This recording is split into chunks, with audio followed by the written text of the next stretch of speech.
You're watching WTAJ TV 10 Altoona. Entertainment tonight will be seen 1/2 hour later than usual, following this WTAJ TV sports special. Rose Bowl 95, a Pasadena preview, is brought to you by the Stoltz family of dealers. TCI Prime Star, we're taking television into tomorrow. The Bicycle Shop, we sell bikes for fun. And by East Hills and Valley, always more for your money.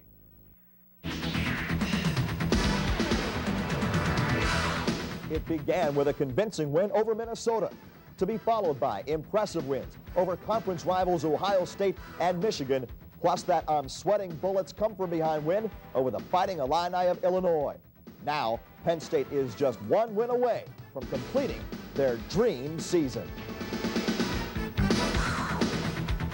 Good evening, and thanks for stopping by to smell the roses. I'm Jim Gregory, and I have to tell you, I've never been in a more sweet-smelling locker room. Kind of like this Rose Bowl stuff. In fact, this is our Rose Bowl 95 Pasadena preview show. Standing by live in Costa Mesa, California, the Nittany Lions headquarters, our own Kelly Goodman and Paul Alexander. So what do you say we bring them in now to get this show rolling? Guys, Happy New Year. Well, Jimmy, Happy New Year to you. We're going to bring Kelly out in a little bit. First, we're going to talk about what has been an incredible run by the Penn State Nittany Lions. You know, it wasn't too long ago, in fact, just 1992, a lot of people were talking about the fact that maybe this college football thing had passed Joe Paterno by. That was after Stanford put a pretty good hurting on the Nittany Lions in the Blockbuster Bowl. Well, things have certainly changed now. In fact, a lot of people can't figure this thing out. Joe Paterno used to be known as a man that would go with defense, the kicking game, and then offense. Boy, things have changed with Joe Paterno in Happy Valley. In fact, at one point I talked to Kerry Collins, and he said he had thrown the football so much this year that his arm was actually tired. Didn't hear that from many past Penn State quarterbacks. In fact, this Penn State offense has just been so incredible, it has basically rewritten the Penn State record book. It's been a season that this offense will never forget.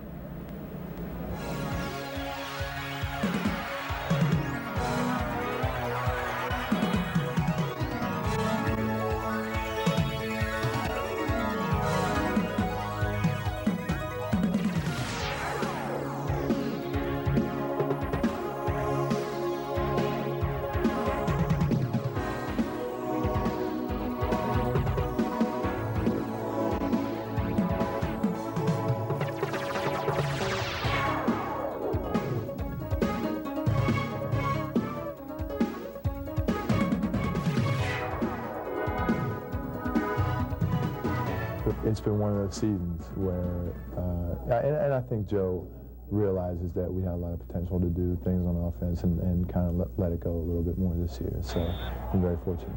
Penn State's offense is a defensive coordinator's nightmare. After running 749 plays from scrimmage, just 202 yards separate the Lions' total yards passing from total yards rushing. That represents uncanny balance, leaving defenses clueless as to where the football is going. Most teams with a tailback like Lions' Ki-Jana Carter would just automatically give him the football 25 to 30 times a game. But Carter had the fewest carries among the nation's top 5 rushers. It was quality, not quantity. His 7.8 yards per carry was the best in that same group. And his 9 100-yard rushing games set a new Penn State record. And when Carter does get the ball, you get more than just yards. Ki-Jana led the Lions with 23 touchdowns this season. The consensus All-America was second to Colorado's Rashaan Salam in the Heisman race. I haven't got the ball that much this whole year because we've been winning so quick. But I guess people just look at, when I got the ball, what I did with it. Every time I touched the ball, I guess every 8 carries I scored a touchdown. I don't know how average is out, but just how productive I am when I do touch the ball. I think a lot of people saw that in the Michigan State game. If there's a word better than outstanding, then you ought to use it. I've said I don't think there's anybody in the country who have performed better at their position than both those kids. But there's so much more to this Penn State offense than just Collins and Carter. All-America split end Bobby Ingram became the first Nittany Lion receiver to surpass the 1,000-yard mark in a season. The Freddie Biletnikoff Award winner is the nation's best wide receiver, does more than just catch the football. Whether it's blocking downfield or running back punts, Ingram does it with intensity and purpose. And he says he had a feeling this offense could explode. I knew that we had the potential. When you get a bunch of guys that work as hard as we work and that are willing to sacrifice some things and really want to go out there and play hard for 4 full quarters on Saturday, then you're going to have good things happen. And I think that this offense is a result of all those guys gelling at the same time, and it's a very unusual situation. And if you gang up on Ingram, like try to double team him, say hello to number 31, Freddie Scott. The 6-foot, 186-pound junior led the Lions with 9 touchdown catches this year. He wasn't too far behind Ingram in the other categories either. 47 catches for 973 yards. So many weapons, so much success. This has just been phenomenal, really, to have a quarterback develop in prime at the right time, to have a great tailback, to have another great wide receiver on the other side, to have an All-American tight end, and a great offensive line, all at the same time. It's really special. And when this juggernaut did struggle, and those moments were rare, Penn State went to its biggest target, 6-foot, 6-inch, 260-pound tight end Kyle Brady. The 5th-year senior was at his best when the game was on the line. I take pride in that they rely on me in certain situations. At times I wish they'd rely on me a little more, but it comes with the territory. This isn't BYU or Miami or anything like that. But I'm glad I was happy that they called my number in 3rd down and those kind of situations. Obviously, the offensive line did a number on opposing defenses, and the fullbacks combined for over 550 yards and 15 touchdowns. Mike Archie, the backup tailback, was 3rd in total offense. And how about his numbers when he threw the football? 2 for 2, 106 yards, and 2 touchdowns. How can you possibly keep this many stars happy? I get as much joy seeing Ki-Jana break a 50, 60-yard run as I do, catching a big play. I mean, it's just, you're watching some of the best college athletes, and they're on your football club, and you've worked hard with these guys, and you see what they go through to have that success. I mean, it's no animosity on this ball club at all. Ki-Jana cheered for Carey as he won the Davy O'Brien and Maxwell Awards as the nation's top quarterback and best player, respectively. Carey said he would have voted for Ki-Jana if he had a Heisman vote. The bottom line is, there's more than just great football players on this offense. There's chemistry, commitment, and consistency. And all of that together, the sum of all of these parts, may have been the best ever. The Penn State Nittany Lions undefeated for the first time since 1986. And unfortunately, unlike 1986, there's not that marquee matchup of number 1 against number 2. Everybody remembers that shootout in the desert, the duel in the desert between Penn State and Miami. Decided a championship the way a championship should be decided, on the football field. It's not nearly that straightforward this year. Nebraska's number 1, taking on Miami in the Orange Bowl. Penn State's number 2, taking on number 12, Oregon, here in the Rose Bowl. We're going to try and sort that picture out when we come back. Stay with us. We'll be back from Costa Mesa, California, right after this.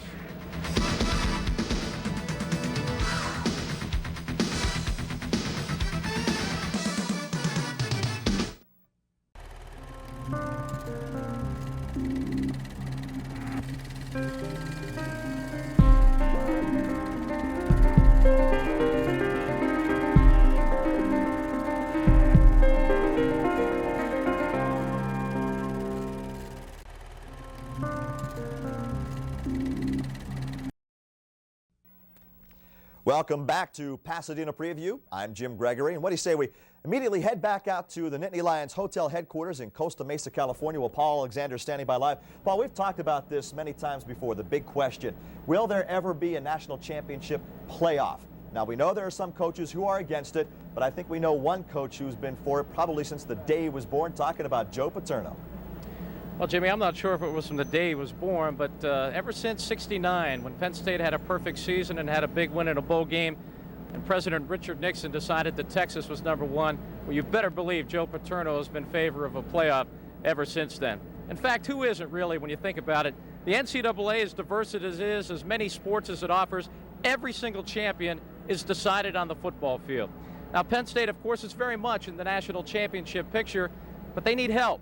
And they don't like that. They rather decide it themselves on the football field, but you better believe me when I tell you that the Orange Bowl is very much in the minds of these Penn State Nittany Lions. See, on January 1st, Miami will take on Nebraska. Miami wins a lot of games in the Orange Bowl. It's its home field. So believe me, when Penn State is watching that game on the 1st for the first time ever, Nittany Lions will be cheering for Hurricanes. It's going to be quite a sight. But Penn State cannot avoid the fact that Orange Bowl game has as much to do with their hopes for the championship as their game does against the Ducks of Oregon. In a perfect world, we'd be talking about number 2 Penn State taking on number 1 Nebraska for the whole enchilada, an undisputed national champion. But without a playoff system, we're stuck with the Bulls and the Poles. And unless the Miami Hurricanes knock off top-ranked Nebraska Sunday night, the Lions' chances at the title are pretty slim. If it's all over, I just hope everybody will sit down and before they just automatically vote, take a real good look at the schedules, take a real good look at the things, and then try to be as honest as they can, because they're dealing with young people who have really worked very, very hard to have the kind of years that whether Nebraska has, or Alabama has, or we have.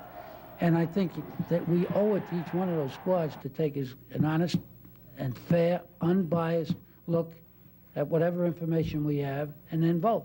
You can't blame Joe for being a little bit skeptical. He's been there, undefeated and unrewarded. So he's not about to let what happens in the Orange Bowl affect his first official trip to Pasadena. But as far as his players are concerned, they just can't help it. There's going to be a lot of guys watching TV on that night, January 1st. And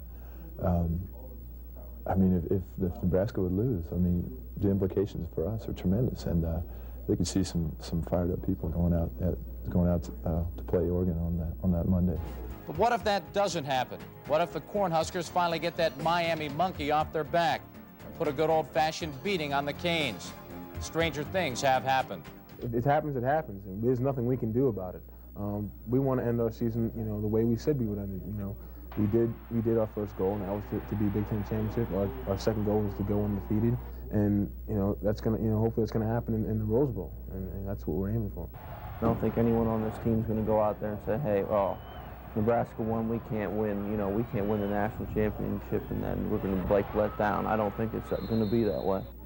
We want to go undefeated. We want to go 12-0, and I mean, the Ducks are in our way, and hey, we're going to go out there and play as hard as we can and try to win.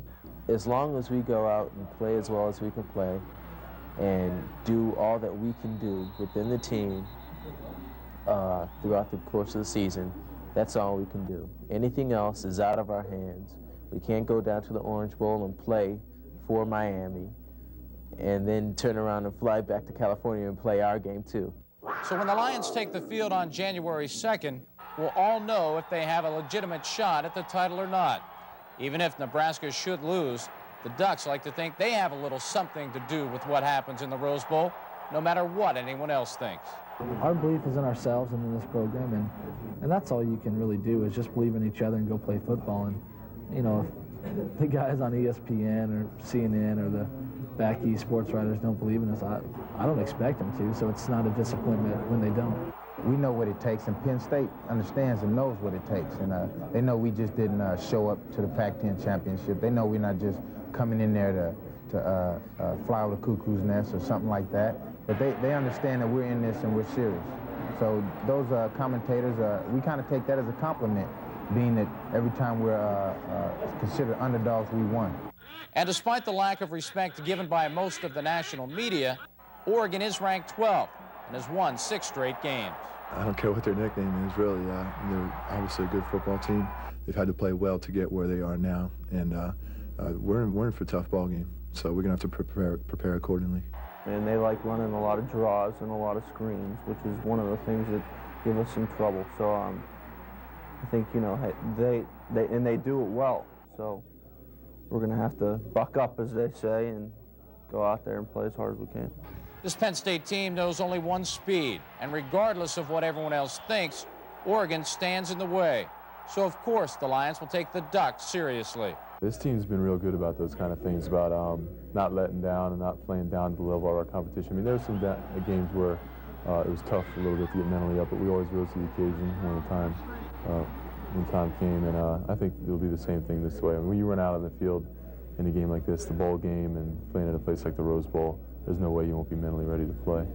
And even though the Lions would love a shot at Nebraska to determine the national title on the field, all they can do is go out and play their best game of the year against Oregon. Penn State hasn't come this far to let down now. No, they haven't. The Penn State Nittany Lions have been out here in California since December the 19th. They learned that little trick last year when they took on Tennessee in the Citrus Bowl, and Penn State surprised the Volunteers, pulling one of Penn State's biggest upsets ever, because Penn State's never really been a big underdog very often, so of course it's rare when they get a big upset. As far as that preparation and all of the things going along with the Rose Bowl out here, well, we're going to talk about how Penn State has dealt with all the distractions when we come back. Stay with us.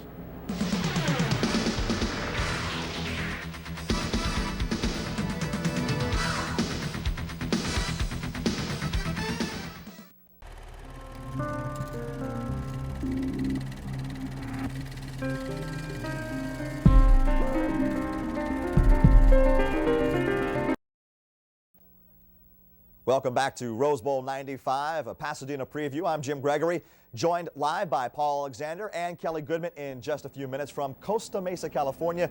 You know, Paul, you've spent most of this week, well, living in the dreams, the land where dreams come true. I wonder if it's possible that some of the stardust from all the stars in Hollywood could possibly rub off on the Nittany Lions and help their dream of a national championship come true?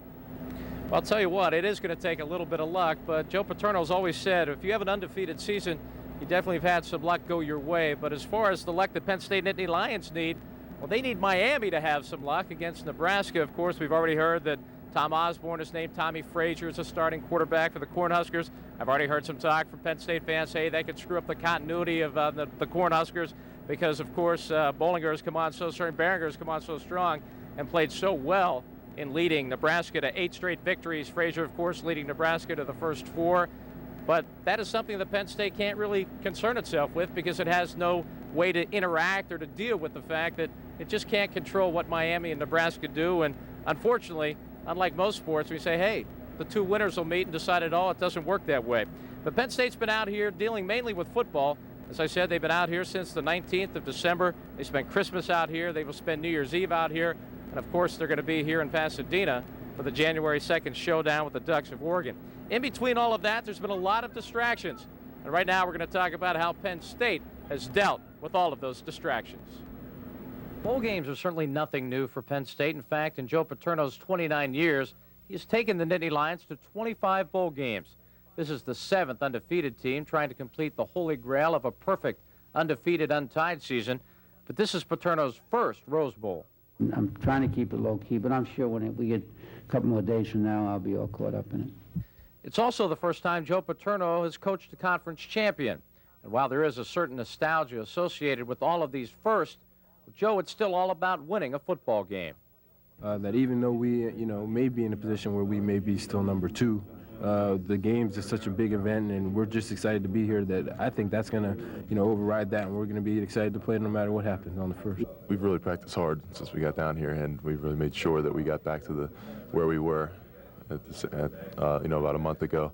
So we'll be ready though when the time comes. Yeah, I expect within today and the next couple of days that we're really going to peak and be excited to play on Monday. All bowl games are complete with distractions, and the Rose Bowl has provided plenty of those. I expected this coming out, but this don't make me lose focus on the game at all. You know what's at hand. Yeah, yes I do. It'll be a tough game, but I think right now we're practicing real well and we'll be ready. They've taken us to a lot of the attractions around the area, and they've really treated us right. And the game, I hear, is the best part of it all, though. And of course, there's always an opponent. This time, a decided underdog in the Ducks of Oregon. But whether it's the typical pregame rhetoric or actual concern, Penn State is not taking Oregon lightly. I hope our kids understand how good Oregon is. You guys think Oregon's is a big underdog. We don't, because we look at tapes of them. We don't. We think Oregon is a very, very fine football team, and we are really going to have to play tough to win. Secondary, top notch. Big league corners, we think they're pro corners. Safety's a big hitter. Strong safety's a great player.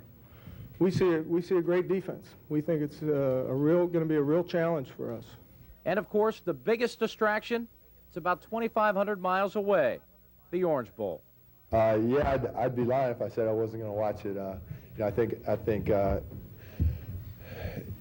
everyone's really excited about being able to watch a game like that the night before, and especially having the kind of the impact that it's going to have on the game that we play.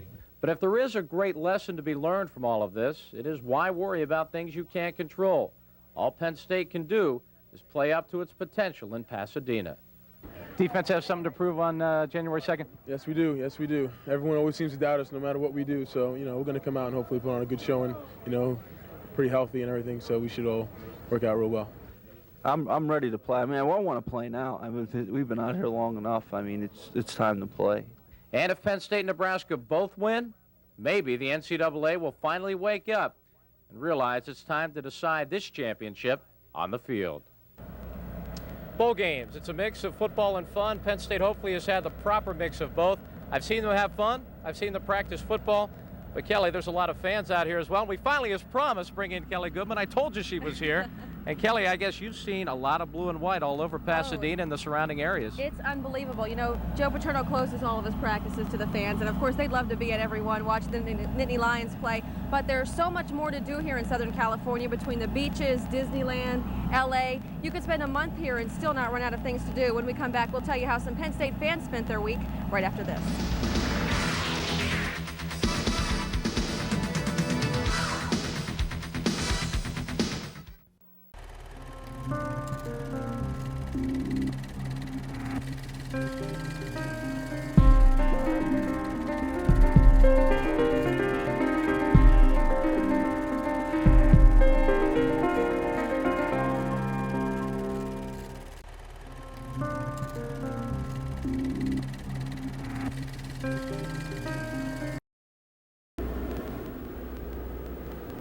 And welcome back to our Penn State preview show. As we told you before the break, there's a lot more than football going on out here. We caught up with some Penn State fans in and around Pasadena. This is how they've been spending their week.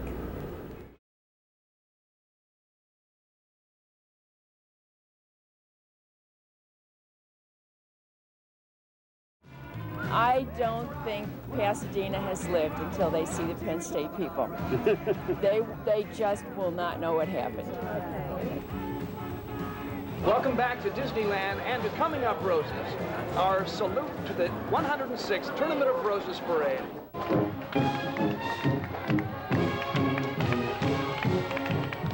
This is a great place. This is it's fun to be here. It's nice to be in the sunshine. The whole thing's exciting. Just being here at the Rose Bowl. Oh, it's wonderful. It's a great time out here in the sun, and it's not as cold as back home. Television is great, but in person it's wonderful. 20,000 Penn Staters came to Pasadena with guaranteed seats for the big game. The rest, another 20,000 or more, are taking their chances. And you came all this way without tickets? That's right.